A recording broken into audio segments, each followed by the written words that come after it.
All right, what's up, y'all? It's your boy Mufaro, and we're here back again for moments, memories.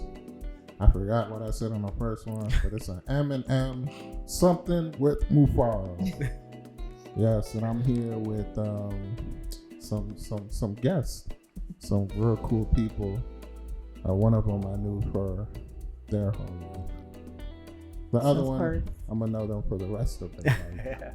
So, whole bunch of lives going on. Amen. You want to introduce yourselves? I am Ruvimbo Ogunwale, the baby sister of Mufaro. Okay. And I am the husband of Ruvimbo, and the brother-in-law of Mufaro. Your name? Oh, my name is Ayola. Sorry, y'all. Yeah. Joel. That's a secret. You know what I mean? That's a Jojo. That's another one. Yeah. I'm Nigerian, so we got many names, you know. Yeah. whole bunch of African stuff going on. It's a lot.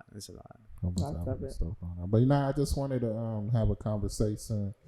This platform, this new project I'm going to be doing is just talking, having conversations with entrepreneurs and people who are in their fields.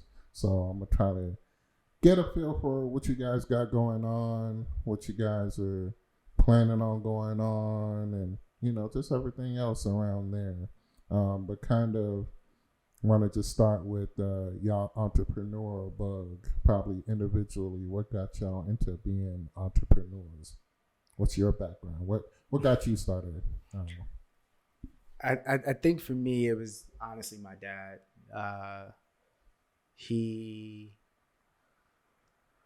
So I'm about to share my whole life story, but basically my dad came to the U.S., was able to work a security job shift. Basically, he was standing on his feet to fund, I think he has about 6-7 properties back home.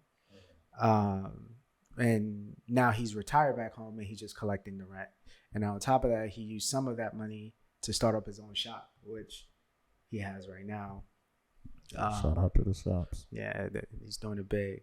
Come up with some snacks. You know me and snacks. So from there, he also bought a property in Brooklyn, New York. And he ended up selling it. And again, this is right before me and my brother got into the real estate game. And we didn't understand what was going on during that time. So gentrification. It was bad. Yeah. So the house, my dad wanted to retire, so he sold the house for I would say $350, and the guy was willing to pay cash. So the guy was like, "Hey, I'll give you cash." Paid the $350. My mom found the guy, and I think the guy gave my mom $10K founder's fee, crazy. Yeah. And then after that, he fixed up the property and sold it for $700K. And it was just crazy. Yeah. It was wild. And then I got more educated. My brother bought a property, and then I got more educated, and I wanted to learn more about real estate. Your sister? My sister bought a property too, and then a whole bunch of property in the family. Okay. Yeah. So it just worked. Yeah. Table. And then from there, we got ours, and then from there, we just wanted to continue that route. So my dad got me into real estate pretty much. That's the whole background. Yeah. So you think it's important to see what you want to become in your family? Seeing that was important for you to achieve it, to see that it's obtainable? Yes. Well, yes and no in a sense, because again, my dad was not investing in properties in the U.S. as much as me and my brother are right now. So, but one thing that we didn't know, which is a universal language, is that if you own property or land, you are technically more wealthy and can use that wealth in the long run, and you can make it generational wealth. Yeah. So to answer your question, I would say no, because it kind of, I want to say it'll limit you, but I also think me not knowing a lot of stuff about US and the rules, the regulations, it makes you, you know, learn more and also meet new connections too, which is really key. Yeah, that's fine. That's fine. How about you? What got you into your entrepreneurial spirit vibe? I think for me, I feel like it was a range of things. Just always having a desire to build something for myself. I think you really also really inspired me. I don't know if you realize that too. That's love. That's No, but just just a drive you always had to like self-teach yourself. You figured it out, wasn't like you necessarily had someone showing you the ropes, like you said, you like taught yourself everything.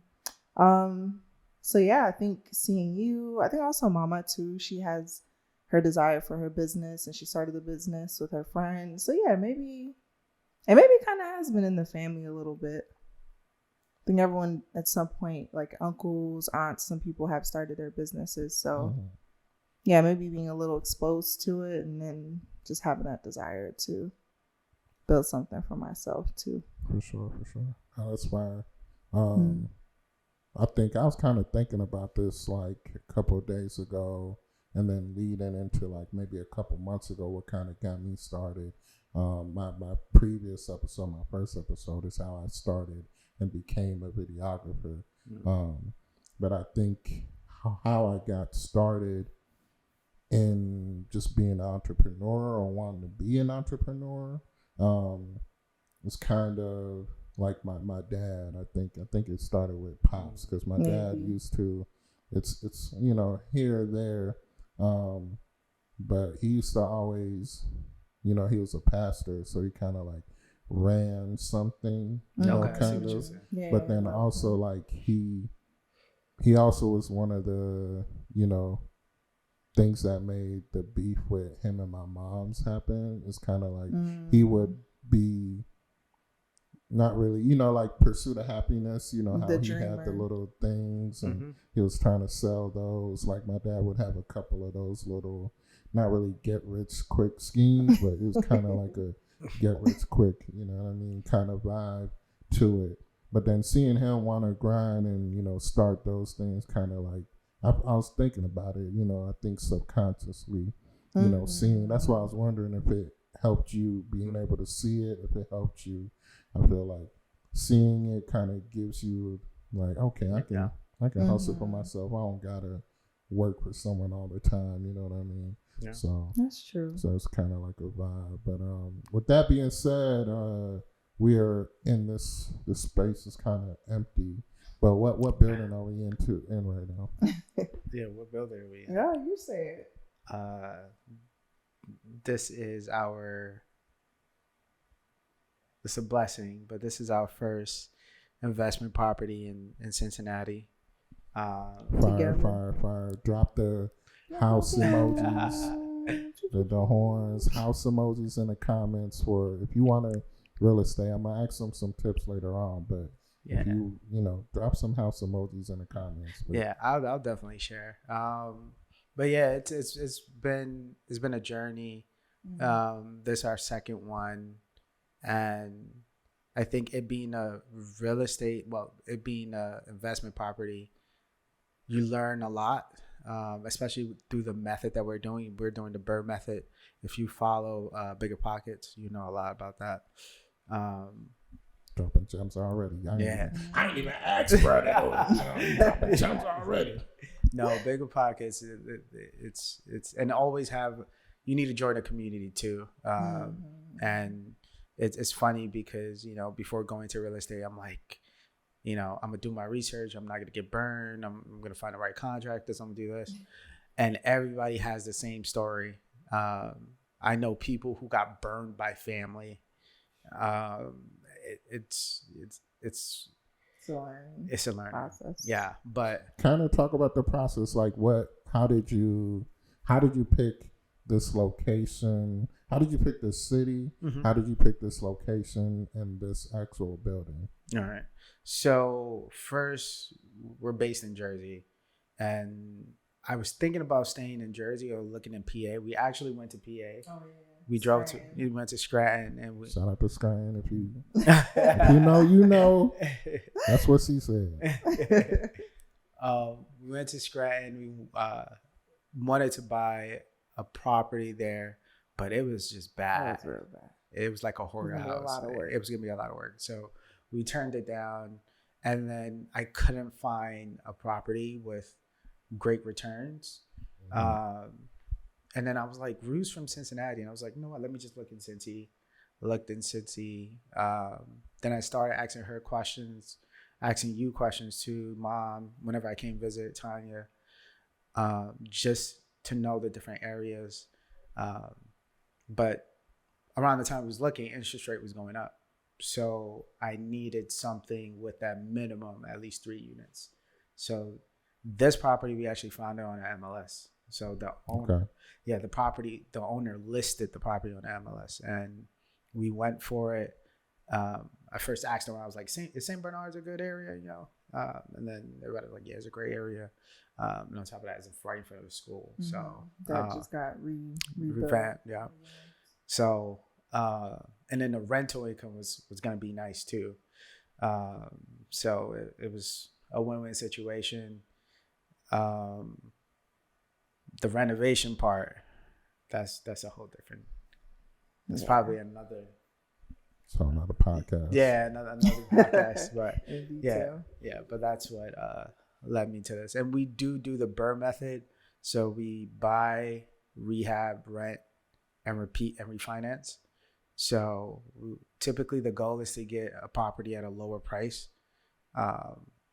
refinance it, get the value to increase, either sell it or refinance. Right now we're refinancing because the interest rate is high. Not a lot of people are buying, but we just want to hold on because we're also making some profit off of it as well. That's right. Feel free to rewind and you know what I mean? Listen slow and pick up them gems. So what is this unit? How many bedrooms? What is it? You know, what's the vibe of this unit? What you answer? 2 bedrooms, 1 bath, living room, kitchen area. So it's nice, like pretty decent space, you know, decent size for people. 4 units. So I think it's like pretty good return. For sure. So within this being like 4 units, like what made you choose multifamily as opposed to a single family or something other than that? Well, multi, you get more revenue. Not right. I mean, you definitely go into details, but that's like the first thing. Yeah, for sure. Cha-ching. Yeah. So I think us being in Jersey, for example, I learned it from my brother. So my brother, he bought a property. He was living downstairs, and he had 2 people upstairs, and it was paying for his mortgage. And he was basically living for free. House hacking. That's what they call it. House hacking. Gems. And a lot of people assume getting a property is very, very expensive. It's really, really not. Especially if you're a saver and you can save up to like 15, 20 grand, that's all you need. In certain areas. If you're in Cincinnati, that's all you need. If you're in other areas. What you trying to say, bro?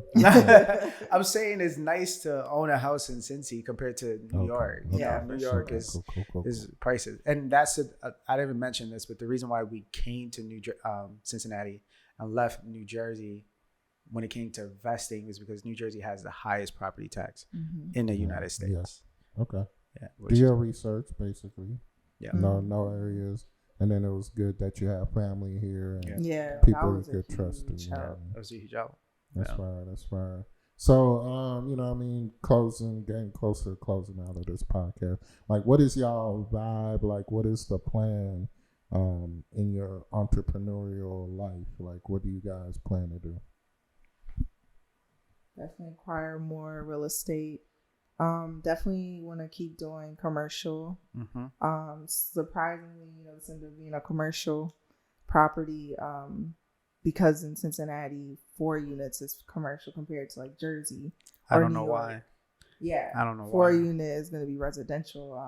Which initially by surprise it started the commercial. Yeah, our commercial plan. Yeah, plan. So just doing more commercial. I think aside from that, kind of tapping into more business.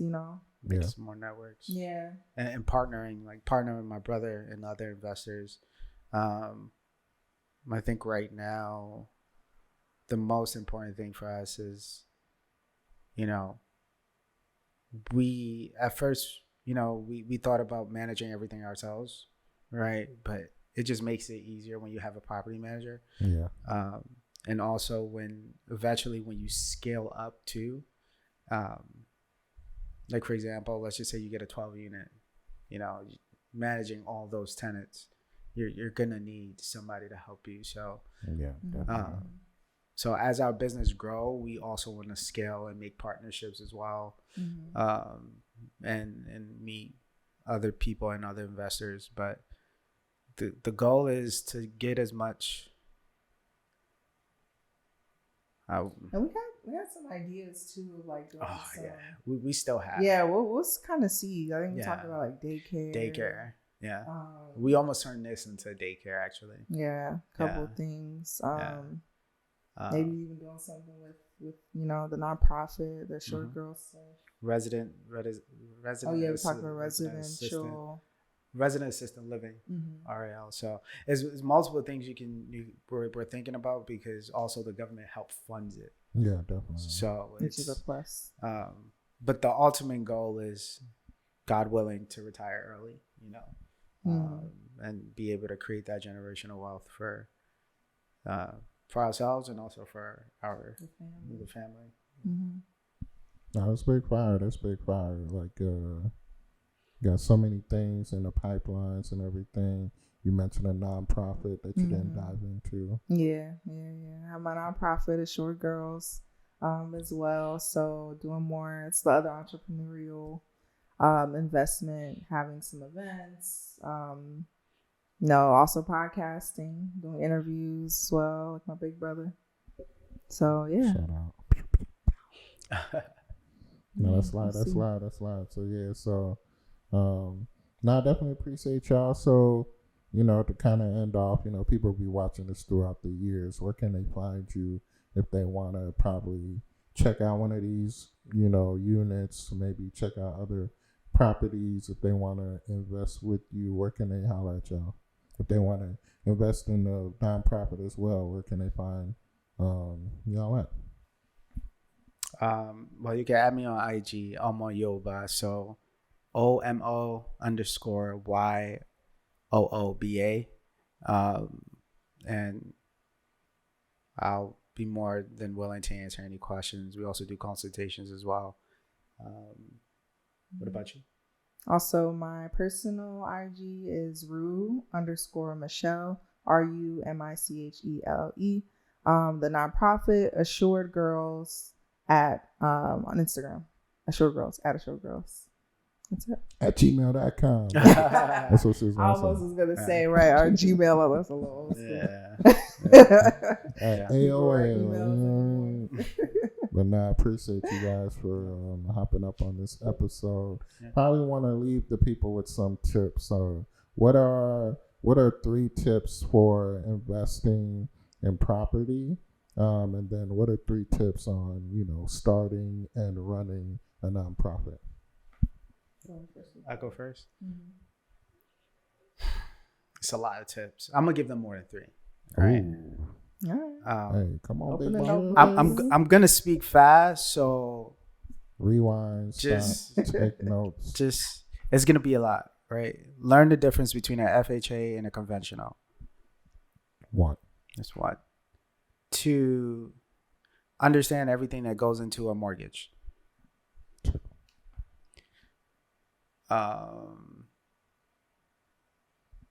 after you get your first property using FHA or conventional, then get creative. You can now do creative financing.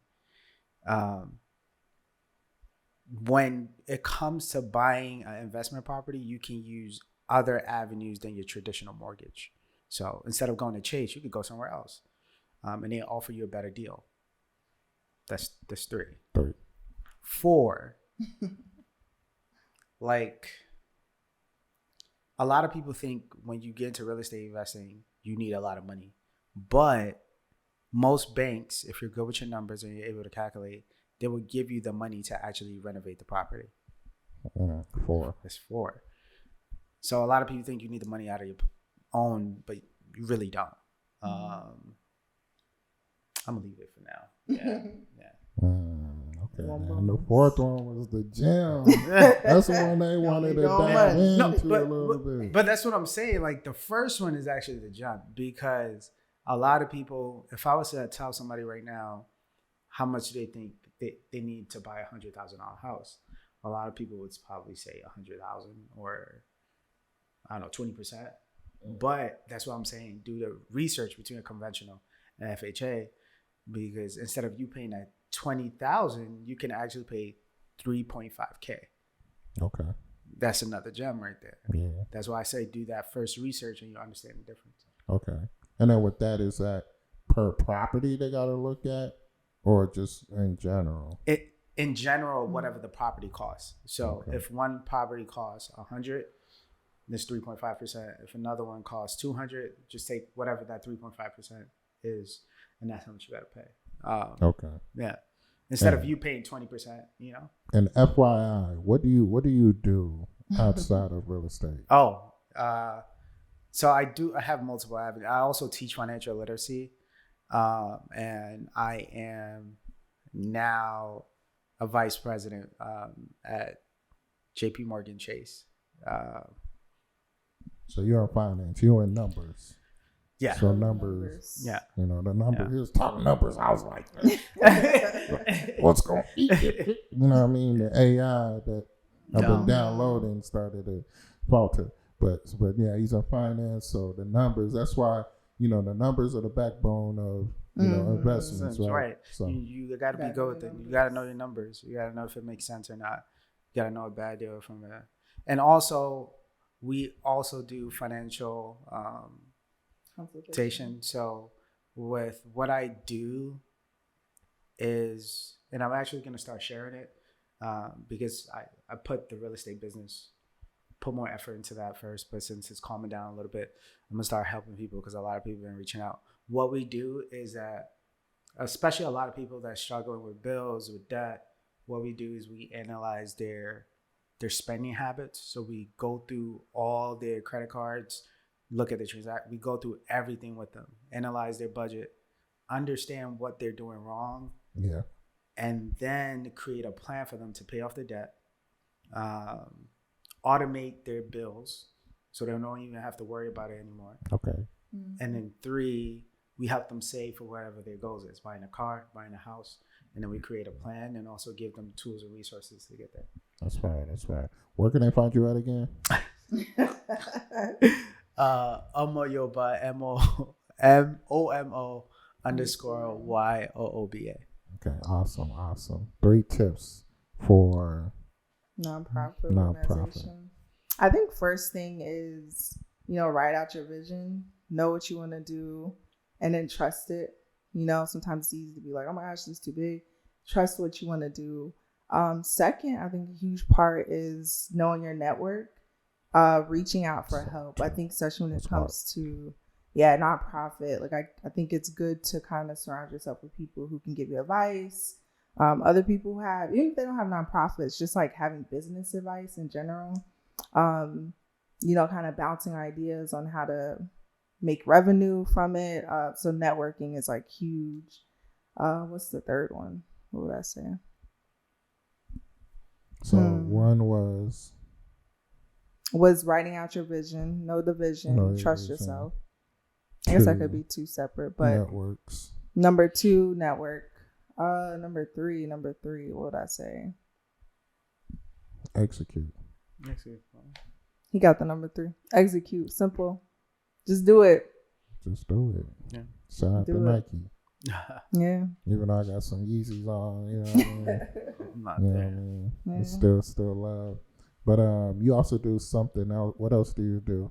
I'm also a fashion designer, Okay, so yeah, forgot I that. sew, design, sketch, all the above. So if you want something, made ready to wear, knitwear, cut and sew, I got you.